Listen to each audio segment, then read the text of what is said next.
Welcome to the Fleet News Group podcast, your go-to source for expert insights, industry trends and conversations with leaders shaping the future of fleet, transport and mobility. I'm Mark Sibbald and I'm thrilled to welcome you to our fourth season in 2025. At Fleet News Group, we're committed to delivering relevant, insightful content, and this podcast is one way that we bring you stories from our industry to life. You can stay up to date with the latest industry news by visiting any of the Fleet News Group websites. We have Fleet EV News, Fleet Auto News, and Fleet HV News. And look out for our new quarterly magazine, All Things Fleet, that's available at industry events and conferences. And if you're travelling for business or pleasure, you'll find it in Qantas Club lounges around the country. So today's guest, it's one for the EV enthusiasts, and I've been sort of following him around conferences and events for a couple of years now. And we always wave and say hello, but this is the first time I'm getting a chance to have a proper chat, so I'm really excited. It's Mark Lampard, who is the managing director of Go EV, which is a distributor of EV charging products. So, Mark, welcome. It's great to have you on the podcast, and great to finally have a chat. Thanks for having me on, Mark. It's great to be here. And we have been seeing each other at a number of events over the last few years. There seems to be more and more as the industry is ramping up, doesn't there? Yeah, I joke around with a few people that maybe there's too many. It's the normal thing in a burgeoning industry for all the conference and expo guys to jump on and try and find a show for every nook and cranny. It is a good sign of the industry's growth, especially obviously in the EV industry. We're seeing stuff for commercial vehicles. We're seeing stuff for all the different automakers. We've seen the return of the Melbourne Motor Show. I mean, basically all this stuff is a good sign for the industry. It's just not sometimes so much fun for people like me who want to be at all these shows, but they cost a fortune, and sometimes you have to say no, but it is a good thing. Well, hopefully Fleet EV News can help with the FOMO. If we're there and we can cover the stories, at least you can get a taste of it. Yeah, cheers, mate. Well, before we dive into the whole EV space, maybe you can share a little bit about your professional journey and what motivated you to start Go EV. So I've been running my own company, Corsair Solutions, for 15 years. Or a little over. It's an AV company that sells products into professional and commercial environments via installers. So it's kind of an interesting and familiar environment to be working with people just in a different industry. My personal background is, I've been interested in the environment and things like that for a long time, and obviously politically, I vote that way and have done for a very long time. But showing that in a professional sense, is sometimes difficult. And I was fortunate enough to be at a point in Corsair Solutions life to look at our growth plans and the maturity of the business to think about what I might do next. So now I'm 3.5 years on into Go EV after launching in September 2021 in the middle of a Melbourne lockdown of COVID. After thinking about those things and what might at least tickle something more than just the business side of me to really kick goals in the environment and that. Was basically a mix of technology and motoring and EV charging because I bought my first car. Yeah, wow. That lockdown, especially in Melbourne, because it was for so long, it'll be interesting in 5-10 years whether all these businesses, everyone had business ideas. It felt like so. It's great to see what this one evolving and growing. It's fantastic. So it'll be great to see another 10 years all the other ideas that came out of that lockdown. Yeah, thanks, sir. Yeah. So we're talking fleets, fleet EV news. So as more fleets transition to electric vehicles, I'm interested in hearing your view on the role of public charging networks versus home charging or depot-based solutions. Can you maybe give us your thoughts on those? Yeah, I mean, look, every bit has its place in the landscape of the transition, especially for fleets.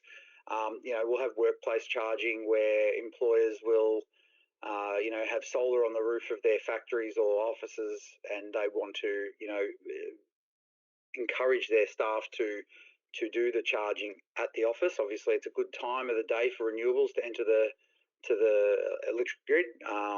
There is a lot, so that encouragement is good.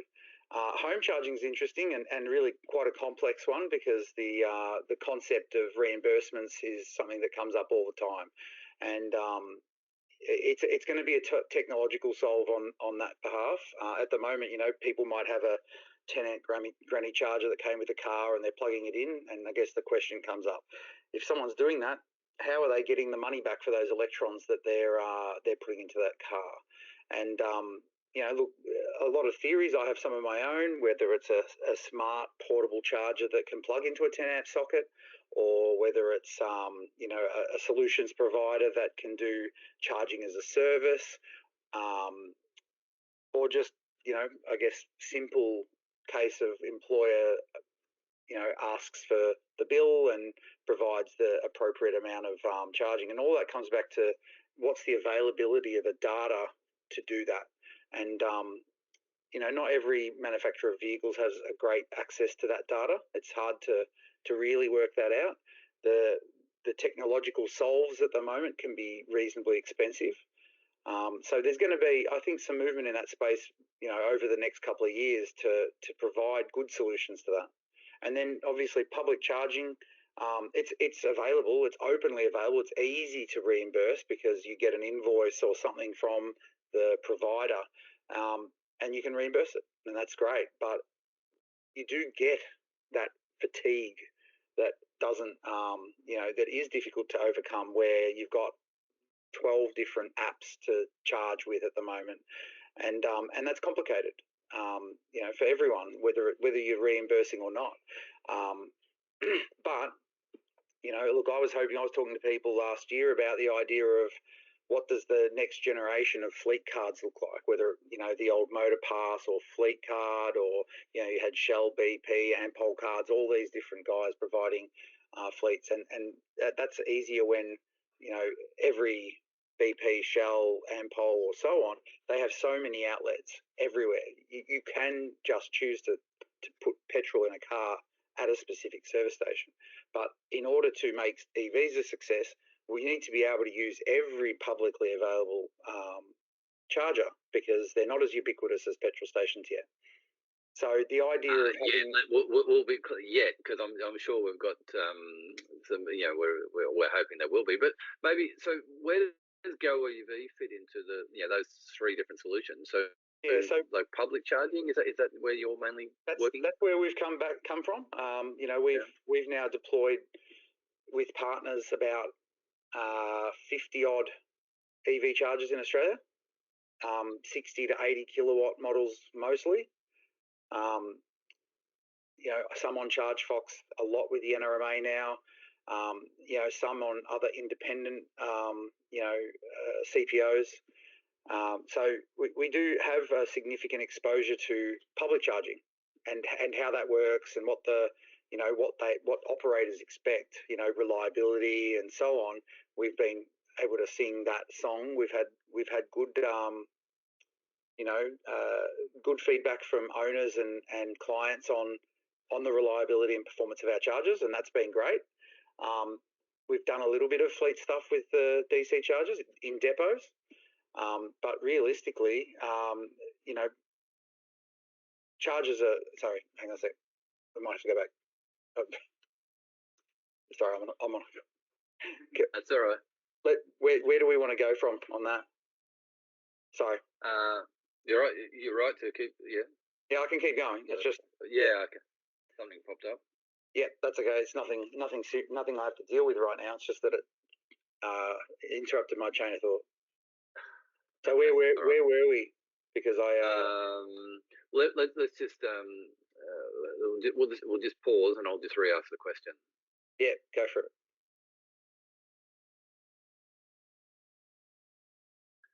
Okay, so where does Go EV fit into the whole public depot home-based charging? You're offering DC chargers, so where is Is it mainly public charging that will find your products?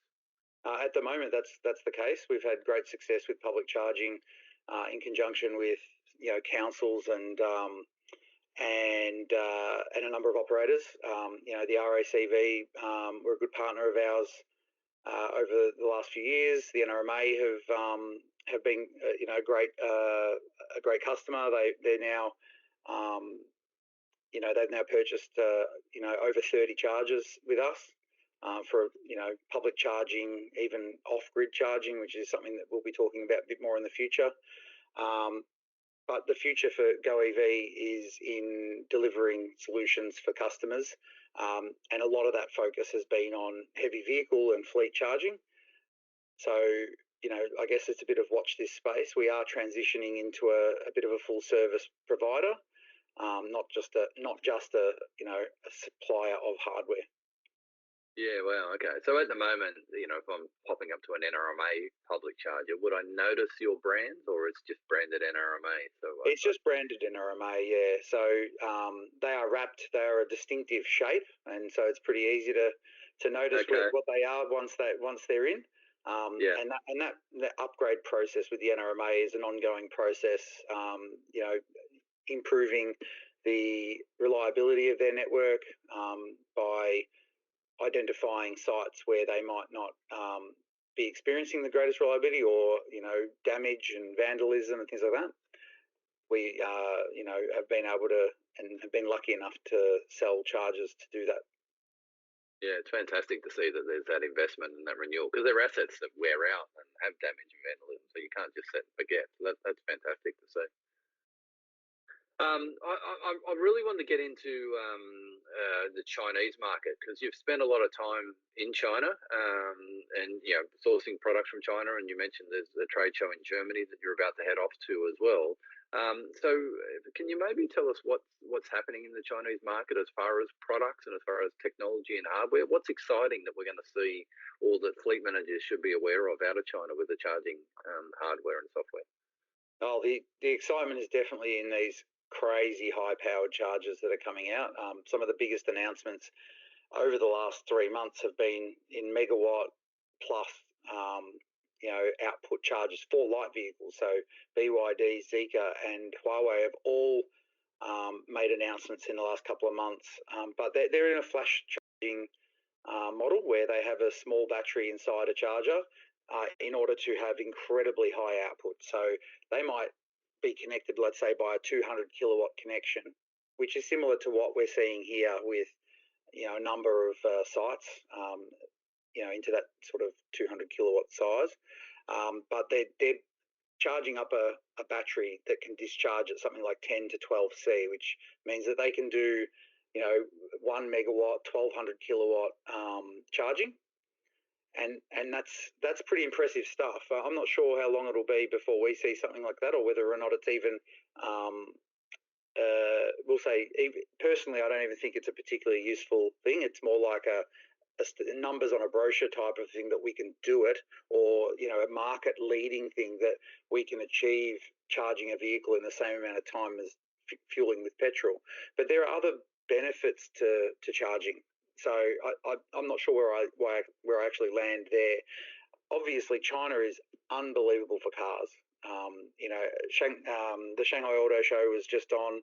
I knew there's a few people over there that I know that have been sending me some pictures.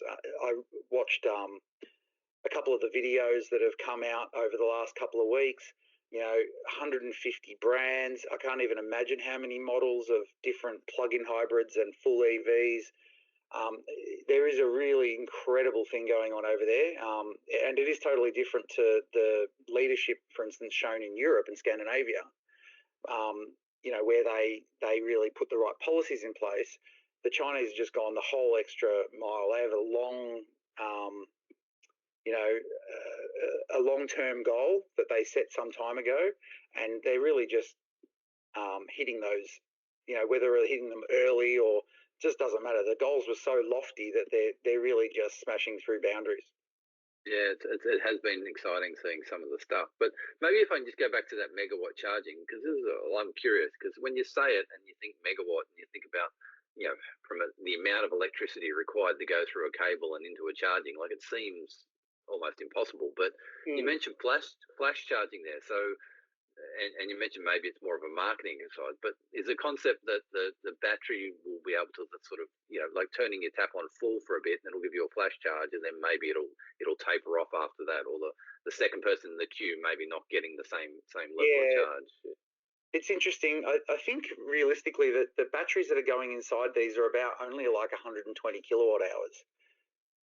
So it is only really designed to charge 2 cars in a row at that, speed. And you can only imagine, economically they might be charging a lot of extra money per kilowatt hour to actually use those chargers. If you want to charge at that crazy speed, you'd be paying twice as much as someone who just is happy to, charge at 150 kilowatts. So, I mean, basically, it is the flash charging model. Whilst obviously that's we'll say the extreme level we've seen around in the last couple of years. We were involved, sadly, with FreeWire, and the idea of having a battery inside a charger is not new, not exactly, it's not a brand new concept, but doing it to this level is something else. Yeah, okay. So maybe just quickly, when a fleet manager is evaluating EV chargers, what are the top 3 questions they should be asking a supplier if they're looking at doing a depot-based charging setup?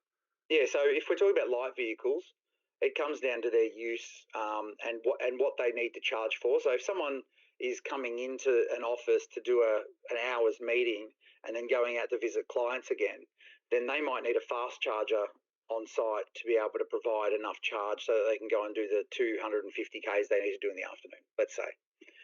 So they need a DC charger. And a lot of depots are probably going to deploy a lot of AC chargers because a lot of vehicles are driven around during the day doing operational duties. And so I'll probably, if I can ask the question a different way, because I think a lot of fleet managers have worked that out, like the AC, DC, but let's just say I've picked a DC. I know I need DC, but now I'm evaluating suppliers. What should I be asking them to make sure I'm going to get the right product? Yeah, I think realistically, what's the service model? Who's going to help them when things go wrong? Where are spares kept?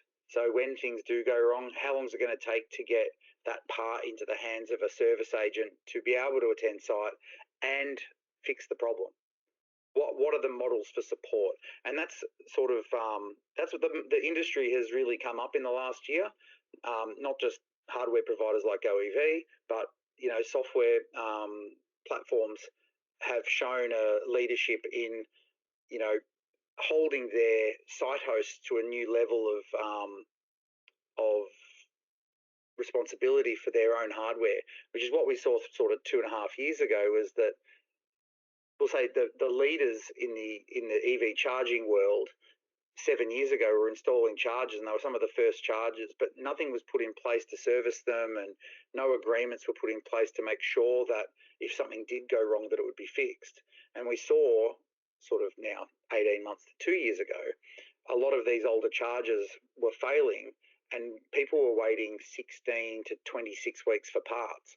And that's really I mean, very quickly we worked out that was an unacceptable and untenable situation. So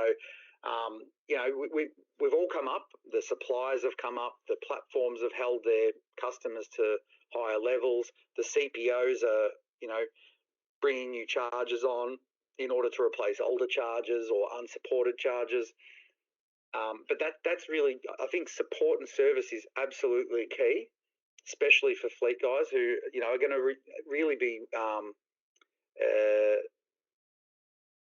relying on this charging infrastructure in their depot for their guys to get places, like meetings or to perform operational duties. Yeah, and it's really interesting because, like a lot of fleet managers are potentially scared or hesitant with the EV transition. But what you just explained, it's normal procurement practices. If you're buying a petrol car, from a brand, you want to make sure they got parts, and you want to make sure they got the service outlets. You want to make sure that when you pick up the phone with a problem, they're going to answer it. So it seems like a pretty standard procurement kind of requirement, whether it's electric vehicles, chargers, or anything else. Absolutely. I mean, there's been a lot of focus on price, like for all things, not just cars and chargers and like everything. Everyone's driving down the price of all things, and at some stage we get driven to breaking point. So price doesn't have to, or shouldn't be number one in someone's list of things when they're going to buy anything. It should be like, what do I want this for? Is it critical? What is the service? What is the price? Yeah, we talk about, like in fleet, we talk about total cost of ownership, and I suppose that's essentially the same thing. Okay. That's really interesting. So, what about technology? Just asking, this is probably my final question. So, there's been you've mentioned before about suppliers have come and gone, and maybe set up things, not thought about the future. But is there a risk that systems will become obsolete, or that fleets or organisations will get stuck with old technology in their charges? What's the industry doing to try and combat that? That's a fair call. I think there's going to be a lot of charges out in the field now that are not OCPP 2.0.1 plus compatible in the future. And so the manufacturer may say that that's no longer in support, we're not doing any more R&D, and that charger will never be on OCPP2. And that's a problem for the future for those people, because that OCPP2 brings new features and security and so on that people should want. And it's been difficult because 1.6J, which is pretty much the industry standard for God knows how long, maybe 7 years, that's what everything runs on now. And the transition to OCPP2 is going to be difficult. But we're seeing some leadership from people like the New South Wales government, where grants are being written to require OCPP2, and realistically, all charger manufacturers should be publicly coming out and saying whether or not their current models are going to support it and when, their previous model chargers and when, and then basically so people can make a decision about the future of those that hardware. Like people can't assume that there'll be unlimited updates and support for anything. It's not fair to anyone to have that. But if you bought a charger 5 years ago and it's only just coming out of warranty now, well, it's probably not reasonable for a supplier to say that maybe that one's not getting anything. So people who currently have hardware should be going back to their manufacturers and saying, what's the plan to transition to OCPP2, and what's the process, what's the software implications, and so on. Yeah, there's some really good tips. And once again, going back to standard procurement, if you're doing procurement practice or processes, they're the sort of things you should be asking your supplier, regardless of what you're buying. So that's they're good tips. Yeah. Thank you very much. It might not be that they need to have it now, but they just need to know what the reality is. That's fantastic. All right, well, that's about all we have time for in this episode. So we might be able to catch up later. You mentioned you're heading off to Germany to a big show over there, and there's obviously lots more exciting things happening in China. So we might catch up later in the year to find out what's changed and what you're learning. So looking forward to Munich a great deal. Hopefully we'll see some new megawatt charging for trucks, and so I'm hoping to make some friends in the vehicle to grid market over there. See if we can work out what the go is with that, and maybe we can talk again in a little while after I return. Yeah, vehicle to grid certainly seems to be the thing everyone's excited about, so we'll be keen to do that. Absolutely. Yeah, all right. Well, that's a wrap for this episode of the Fleet News Group podcast. Thanks for tuning in. If you found this discussion insightful, don't forget to subscribe, share, and leave us a review. It really helps other people find the show. Lots of other fleet nerds out there like you and I that want to listen, but maybe just don't know we're around. We release 2 episodes every month, so look out for the next one. But if you can't wait, scroll through the episodes from the previous 3 seasons, because there's plenty of great conversations there. So until next time, drive safe, and remember, it's always a good day to talk fleet.